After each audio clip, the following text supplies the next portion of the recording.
All right. Welcome, everyone, to Washington Crossing Historic Park's presentation on ferries and taverns during the Revolution. My name is Kim McCarty. I am the curator here at Washington Crossing Historic Park. And while I'm going to speak about the roles of ferries and taverns in some general terms, I'm also going to make it more specific to McConkey's Ferry and Tavern, which is the tavern where George Washington crossed the ferry from where George Washington crossed the Delaware, and the one that is in our park. And just so you know, I will say a couple of times throughout the talk, Baker's Ferry, McConkey's Ferry, these are both the same place, and I will remind you of that, but just to give you a little heads up. Before we get started, though, there is a little housekeeping I want to tend to. Maybe. I cannot change my slide. Hold on. Alrighty. This session is being recorded for training and record-keeping purposes. By participating in this session, you are consenting to the recording, retention, and use of this session. At any time, if you have a question or comment, feel free to place it in the chat box and we will respond to you as soon as possible. If you would like to ask your question or to comment verbally, please note that by doing so, you are consenting to the recording, retention, and use of your statements recorded as part of this session. And just so you know, I have muted everyone. So if you have any questions, please put them in the chat box. I have a co-host, Catherine Becknell, and she is going to be monitoring the chat box and will be asking some of your questions at the end. And with that, let's get started. Let's see if I can get this to work for me. Yes, very good. We begin.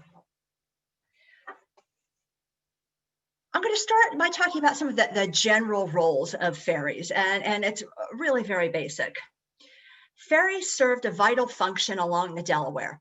That is, they took people across the Delaware.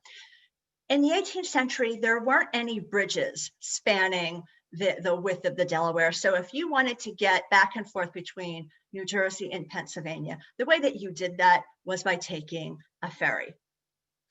Ferries were flat-bottomed vessels that were accessible to people traveling on or with horses, carriages, and wagons. And normally there would be a ferry house on either side of the river at the crossing.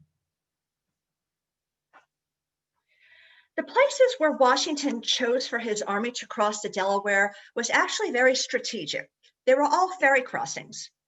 You had McConkey's Ferry, which is now Washington Crossing, a ferry in Bristol, and the Trenton Ferry. Now, later on, we'll learn that the Bristol crossing and the Trenton Ferry crossing were not successful. But at the time Washington chose that, of course, he did not know that that was going to be the case. What we're looking at here are some drawings of ferries and ferry houses. First, on the left, the upper left, is a modern drawing done by a local artist who reviewed the historic structures report that we have for the McConkey Ferry Inn. And because the inn actually looks very different now than it did in the 18th century.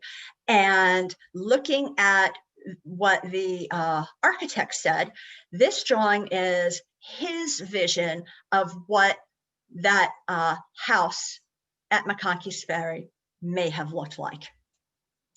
On the right, we have a pencil sketch that was made in 1777 that is attributed to Charles Willson Peale. And it is of a ferry crossing that is just a couple of miles below Bristol. And I love the fact that we were able to find this because it's drawn just a few months after the crossing and it's local.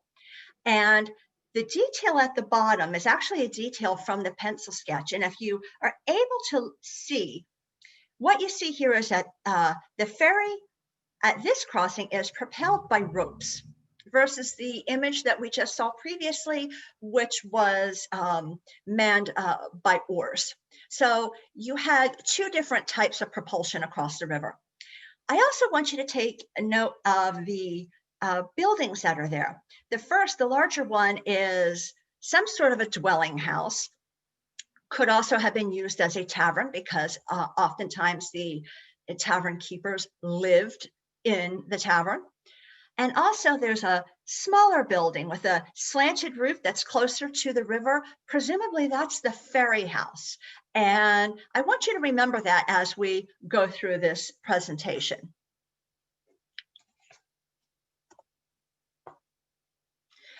Although boats of all kinds were employed in the crossings, ferries were critical for their ability to carry carriages and artillery across the river.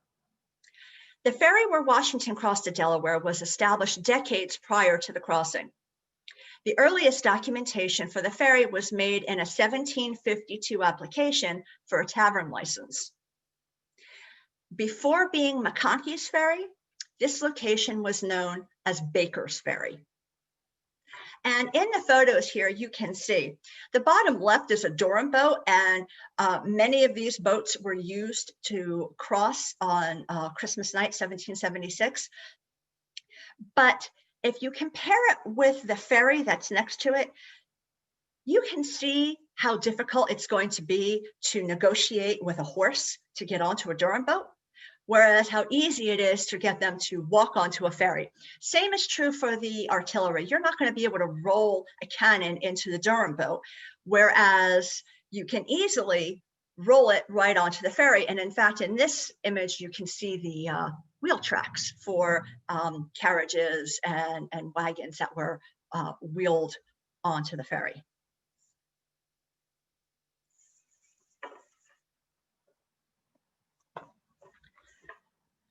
There is circumstantial evidence suggesting that the development of the ferry was taking place as early as 1723 in a record where Samuel Baker, who owned that property, and his neighbors were applying for a road. So here it says, laid out the following road, beginning at a marked tree standing by the side of the Delaware River, 20 perches below Samuel Baker's upper corner, adjoining John Howe, who was one of his neighbors. Now, what you get here is that there's no ferry mentioned yet. So it's potentially, the reason for that is that Baker might have been planning at this point to put in a ferry.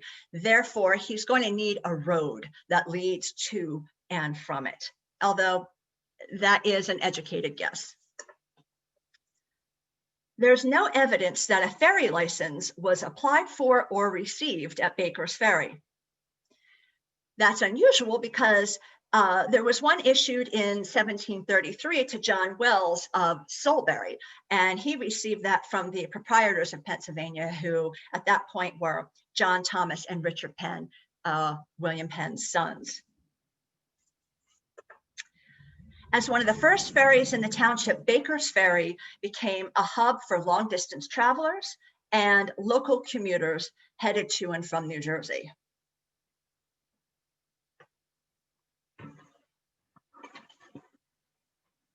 Taverns served as community hubs where people could sleep, eat, drink, and conduct business.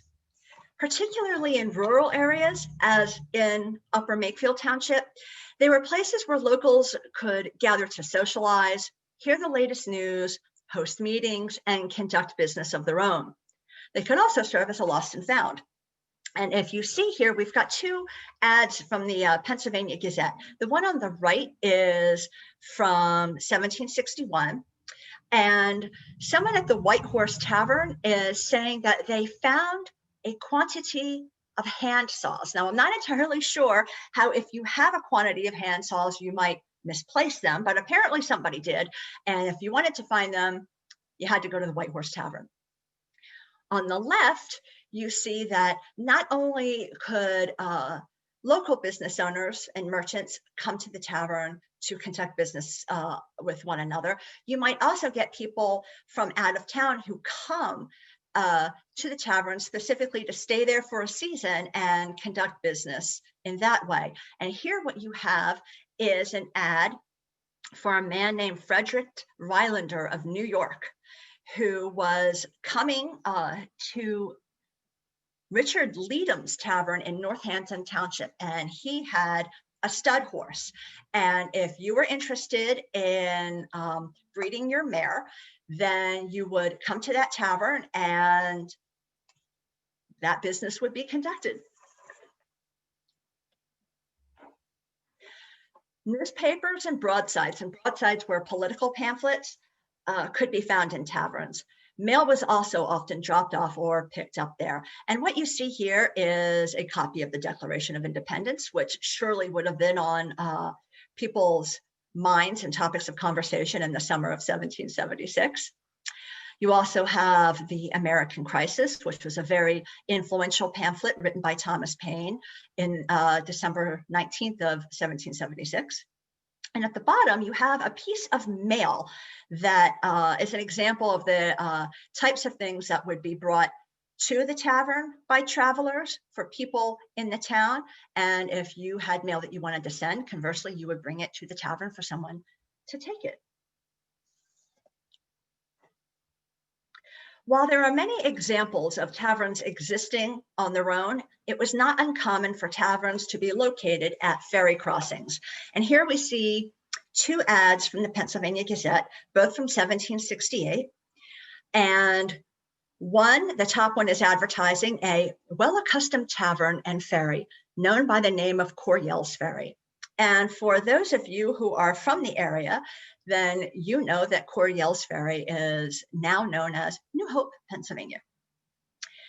The other ad is for Dunk's Ferry. Dunk's Ferry is in Bristol, and it says that it is a very good situation for a tavern, there being a great number of travelers passing that way by both land and water.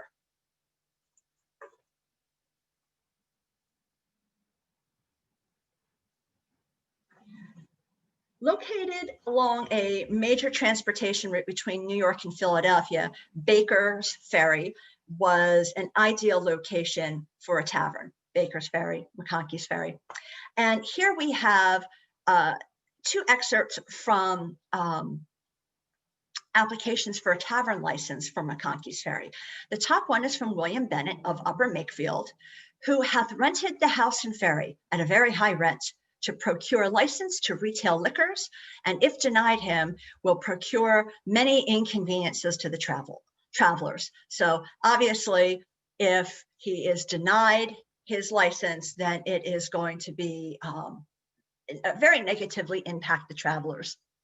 The bottom is from William McConkey, who was Samuel McConkey's son. So he was the owner's son.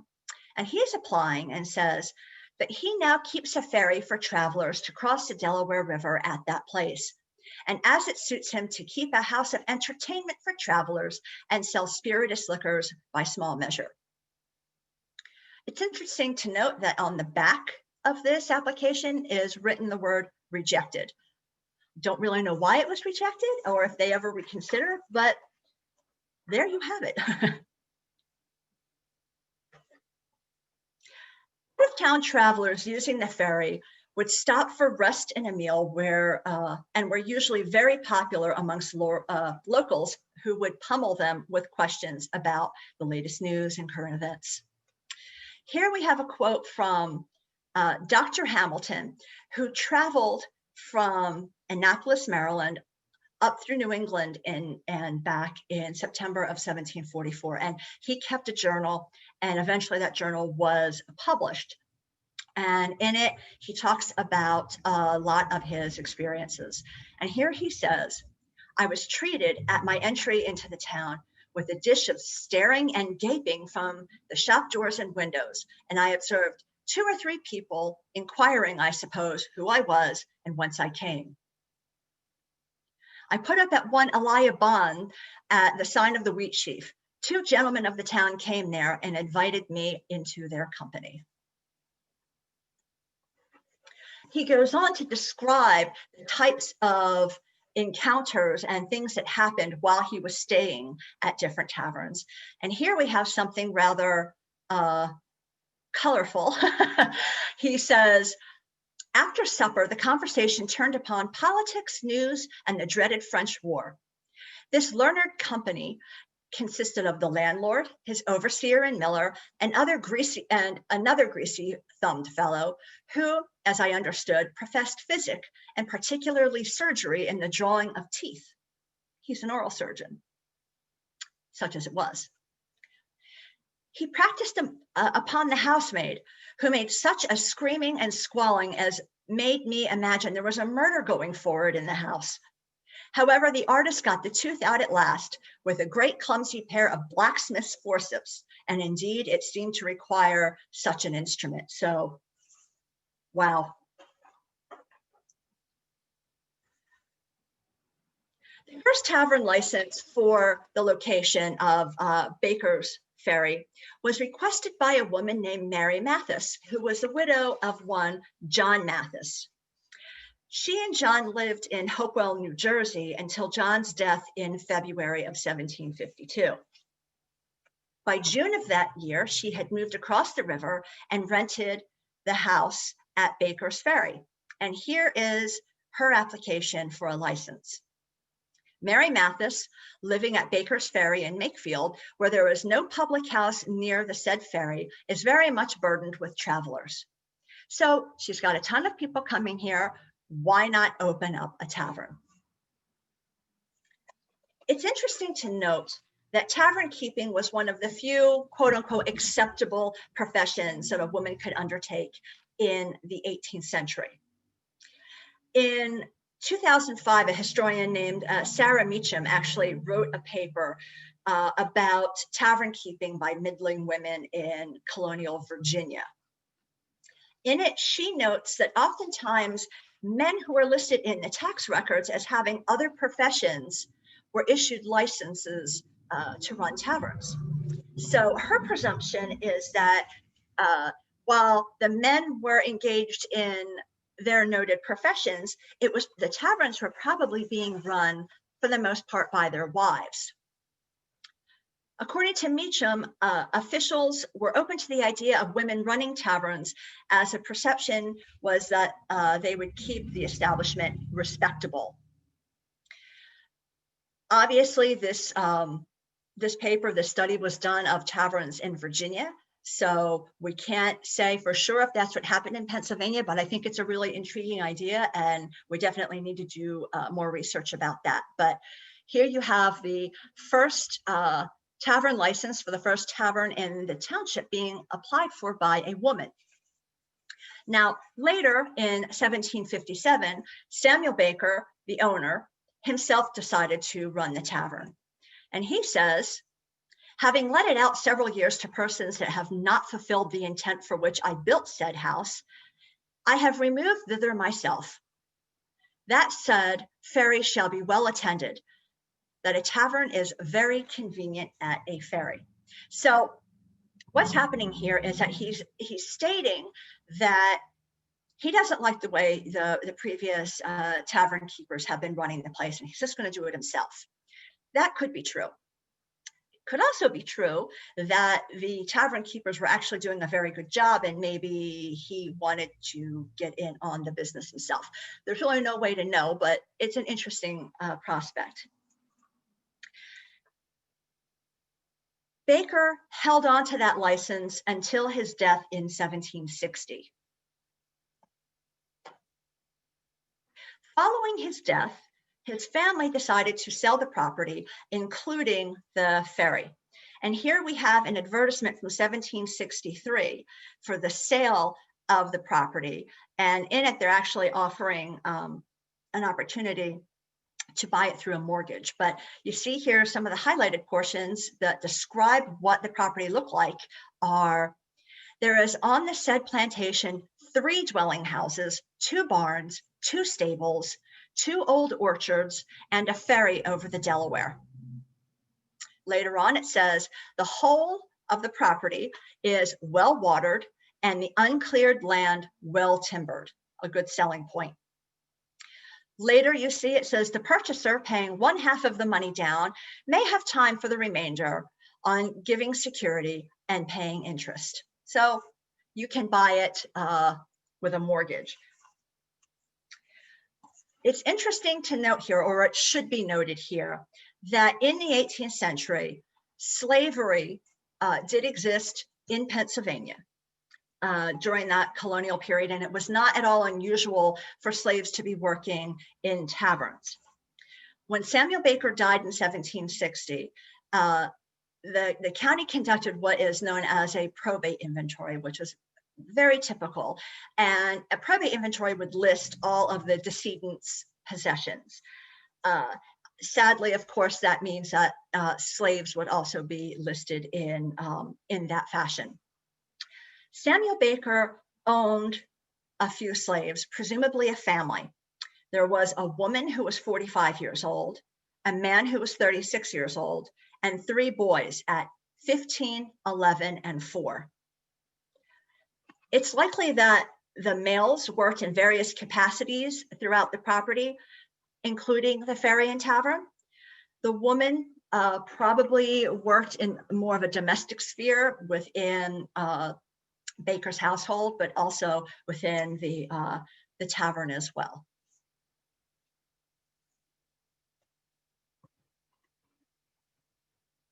In the months leading to the crossing, taverns like the one at McConkey's would have been where people gathered to hear the latest news, read newspapers about the Declaration of Independence, and discuss the pros and cons of the war.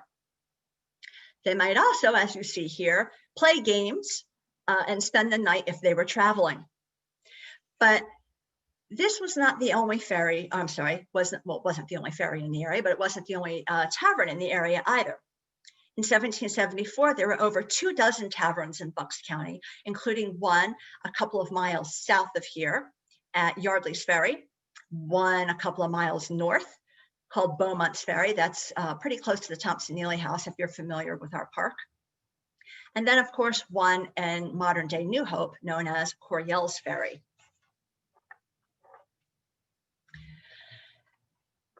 People, predominantly men, of all classes and income levels intermingled at taverns. If you were spending the night, you might even wake up with somebody you don't know sleeping on the floor next to you. Now, here we have 2 quotes from the journal of a Frenchman who was traveling in North America in the early 1780s. And here he says, throughout America, in the inns, several people are crowded together in the same room, and it very commonly happens after you have been asleep sometime in bed, a stranger sometimes places himself between your sheets. Not all taverns maintained pleasant conditions for their guests. Some were quite dirty. And here, the Marquis also notes a different tavern, that the hostess and the family were obliged to resign to us their beds. I was by no means sorry that I had a set of sheets in my portmanteau. So apparently the conditions were pretty dirty, and he was very glad to have his own sheets to put on the bed. On Christmas night, 1776, 2,400 Continental Army troops gathered at McConkey's Ferry. The tavern at this point is being run by a man named James Brown, to cross the Delaware. Because of the raging nor'easter, the crossing took much longer than expected, and the march to Trenton did not begin until almost daybreak. This was the only location where the Army successfully crossed that night. Remember, there were 2 others. They tried at Bristol, first at Neshaminy Ferry, then at Dunk's Ferry, but that didn't work out. Also tried at Trenton Ferry, and that didn't work out. What we have here, by the way, is a copy of the letter that George Washington wrote to Colonel Cadwallader in Bristol. And you see at the top, it says McConkey's Ferry. So if you ever wonder, how do we know for sure that Washington was at McConkey's Ferry? Here it is. And in it, he's saying, essentially, I know how bad the conditions are. I know I really need you to try to get across. But if you can't, make as great a distraction as you can, because we really need to get this done. I lost my place here. Oh, here we go. Following the Battle of Trenton, the Army returned to Pennsylvania on December 27th. Again, they crossed at multiple ferry locations, including McConkey's. Hessian prisoners of war were marched to Newtown that night, although some officers were allowed to sleep the night at McConkey's Ferry Tavern before being taken to Newtown.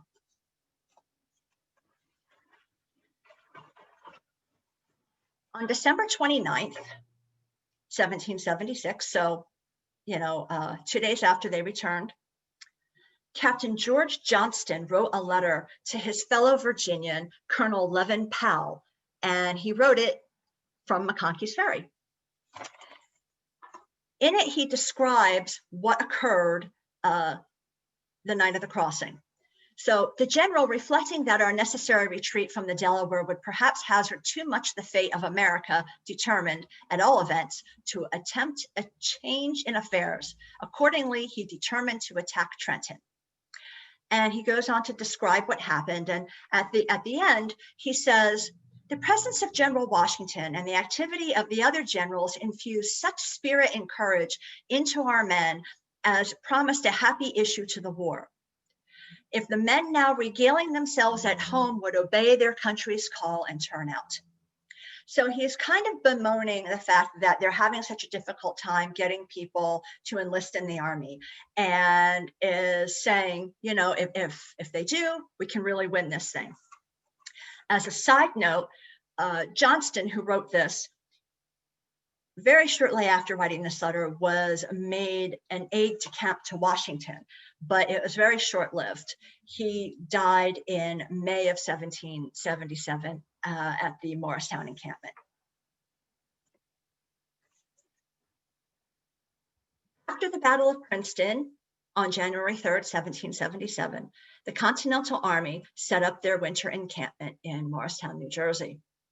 Washington actually made Arnold's Tavern his headquarters there. The next month, in February of 1777, McConkey decided to sell the property and moved away. Here we have a copy of the sale ad from the Pennsylvania Gazette from February of 1777, giving a description of the property and saying that there's a ferry that is also known by the name of McConkey's Ferry. The property was purchased by a man named Benjamin Taylor, and the tavern was then made into a temperance house until 1791. And for those of you who aren't familiar, a temperance house is very similar to a tavern in that it's a place for people to gather and eat. However, there's no liquor served, so it's not quite a tavern, but has a lot of the other social function that a tavern would have. It went back and forth under the Taylor family between a tavern and a temperance house. So it was, after 1791, a tavern, then it was a temperance house again in 1811, and then from 1824 to 1839, it was a tavern yet again. In the first quarter of the 19th century, bridges began to replace ferries along the Delaware River. In keeping with the times, the Taylorsville Delaware Bridge Company opened a bridge in the location of McConkey's Ferry, now known as Taylor's Ferry, in 1834. A man named Mahlon Taylor, who was Benjamin's son, who now owned this property, was a very astute businessman. And he made sure that he was an early stockholder in the bridge company. And by doing that, he ensured that the brand new bridge was going to be placed right where his old ferry was, so that he was not losing any of the traveling traffic that was generating so much income for him at that location. That bridge was destroyed in a flood in 1841, and the ferry was temporarily reinstated. Then the bridge was replaced with the bridge that you see in this image. This image was taken from a book called The Pictorial Field Book of the Revolution by Benson Lawson. Benson Lawson was a historian who, for this book, went around to a lot of the iconic locations of the Revolution.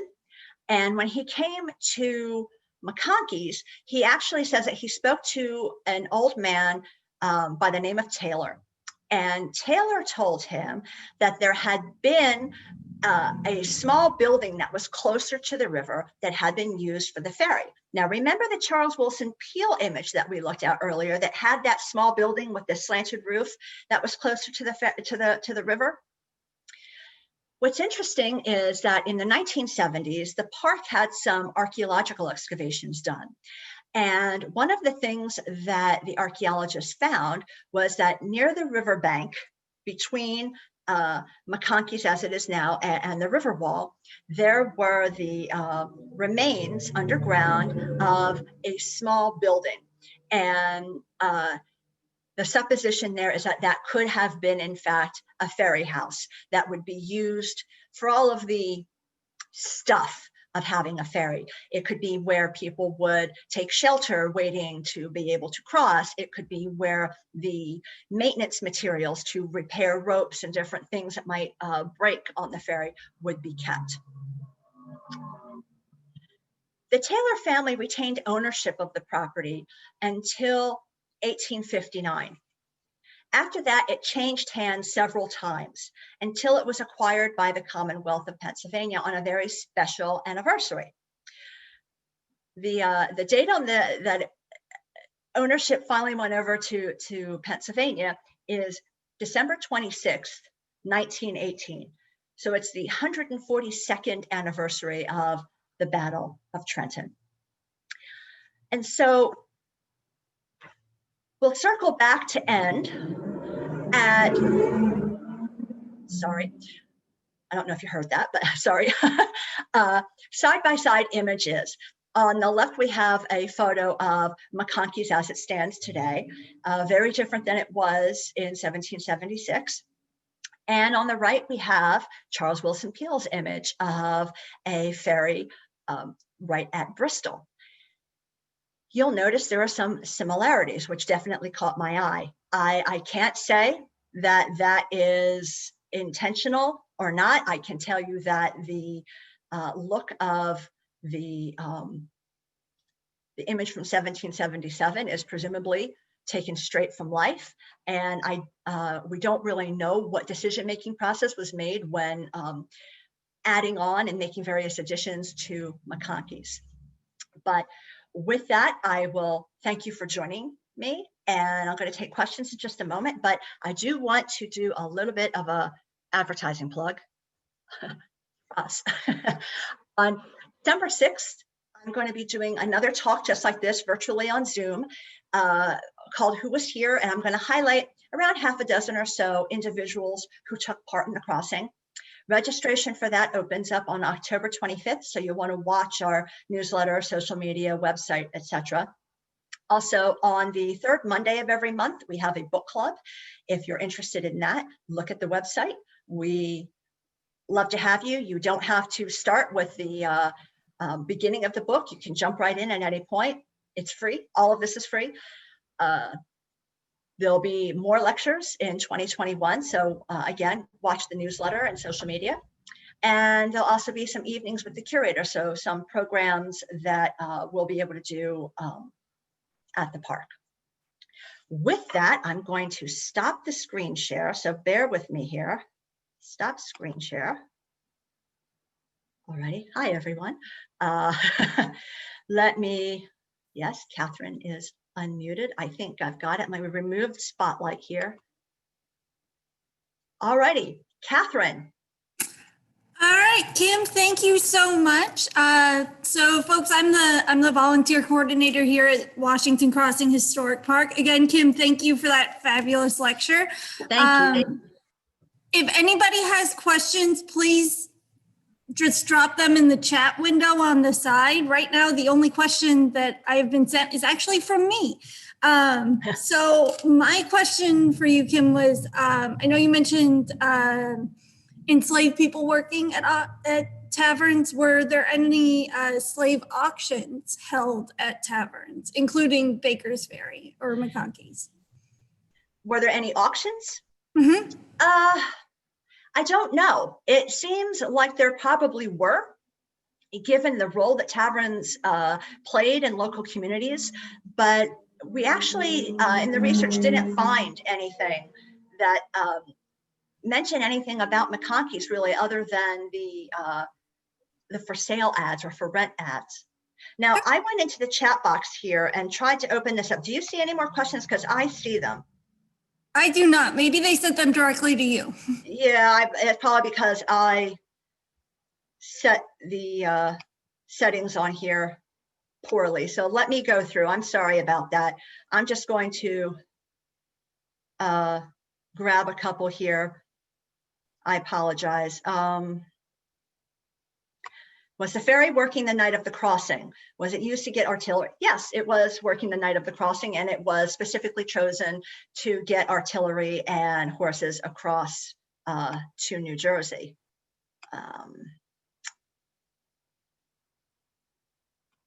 Were those enlistments often taking place at the taverns? Sometimes, oftentimes, there was a militia requirement a lot of colonies had, and a lot of times when the militia had to meet to muster and practice, for lack of a better term, drill, I guess is the appropriate military term. I'm not up on that, so forgive me. But that might be done at a community center, which is often the tavern. So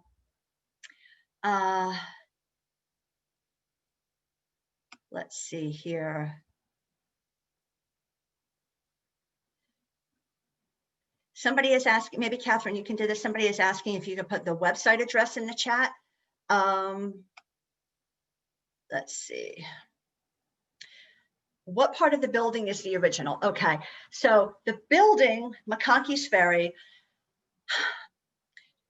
from what we can tell, and I have to be completely upfront with this, that there are historians who have different points of view. There's nothing that is absolutely concrete here.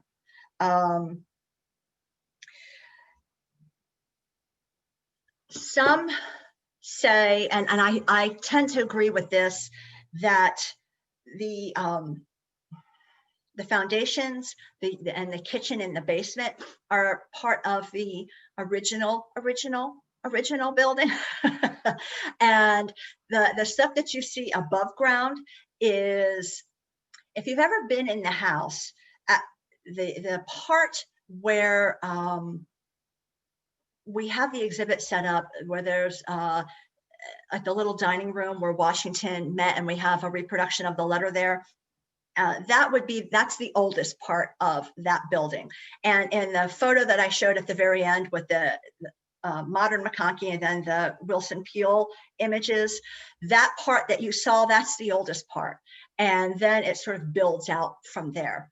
The kitchen of the building is the most recent.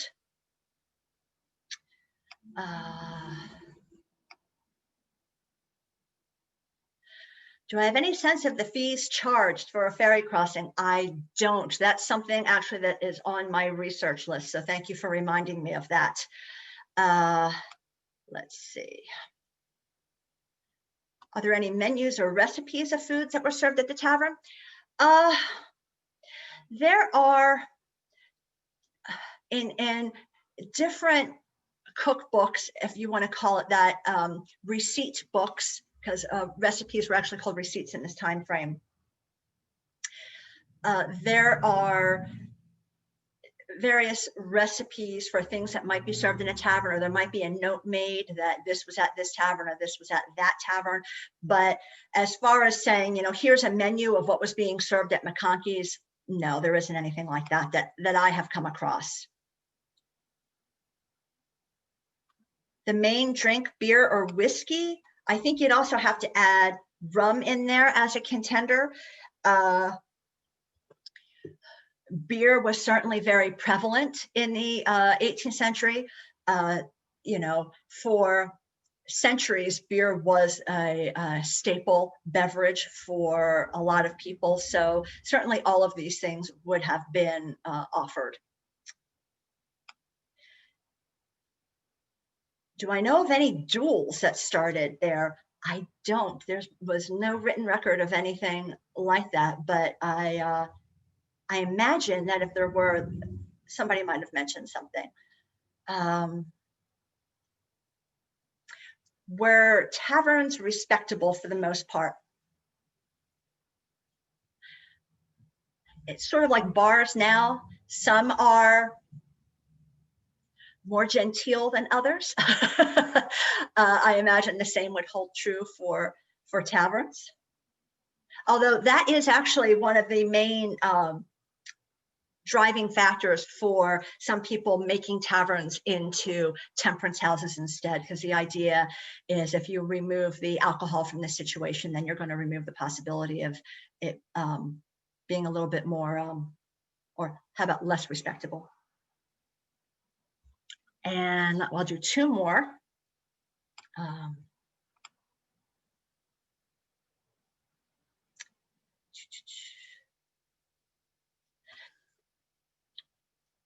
I'm sorry about this. I put the settings incorrectly on the chat because I wanted Catherine to be able to do this, but I messed up. So I need you to bear with me. Where they were unable to cross, what did the soldiers do? Well, in Bristol, these were militia. And to be honest, they were pretty cranky. They were pretty cranky. They knew that something was going on and they wanted to get in the middle of it. Now, to be completely clear, what happened in Bristol is that the soldiers themselves were able to get across. But you have to imagine the layers of ice piling up on the riverbank. So the guys could get across, but then when the ferries landed, trying to roll the artillery up this sort of stacked pieces of ice uphill was too much. So Cadwallader called them all back, and they were pretty cranky at him. And they decided the next day that they were going over, and in a much more genteel or professional way than what I'm going to say, they basically said, we're going, are you going to come with us? And so they went across. So it wasn't met with a great sense of relief amongst all of the soldiers. None of the original boats are preserved that we're aware of. And let me see. We'll end with a note about questions, a question about ferries. With over 2,000 men crossing on the ferry with Washington on Christmas, I'm curious how many ferries were in service at that time. All right, I may have been unclear. There were multiple boats that were used for the crossing. When Washington first came into Pennsylvania a couple of weeks earlier in December, he put out an order that for many, many miles up and down the river in New Jersey, he wanted all of those boats in New Jersey brought over to Pennsylvania so that the British who were following him could not get across. On the, I believe it was the 19th, he had Nathaniel Greene, who was actually staying at, I believe it was Bogart's Tavern, that's in Buckingham, send word out to General Ewing that Washington wanted the boats brought, particularly some flat bottoms. So he wanted 4 flat bottoms brought to McConkey's. He wanted some Durhams, and then there were the other boats that were brought across. So I don't know the precise number of, we'll call them vessels, that were used to get from Pennsylvania to New Jersey. Presumably there were at least 2 ferries, because there's the ferry directly across from McConkey's in New Jersey is called Johnson's, and they would have had a ferry boat, and then McConkey's would have had a ferry boat. So there's 2 right there. And then if, and I Don't have any record if they actually got there or not. If the other 4 were there, they could have been gone, but count for sure on at least 2 ferries. And while there were probably people, in fact, very obviously there would be people on the ferries as well, they were used primarily to get the cannon and horses across. That was their primary function, because you can't get them into any of the other boats, whereas you can get soldiers into the other boats. But once all of them are across, and of course you're going to use everything you've got to get everybody across, because during the storm, everything slowed down. And it took much, much longer than he had planned. So with that, I thank you all for joining me. I hope this was informative for you. I had a good time doing it. I hope you enjoyed it. I hope that you will join me in December for Who Was Here. Again, it's going to be the same format as this.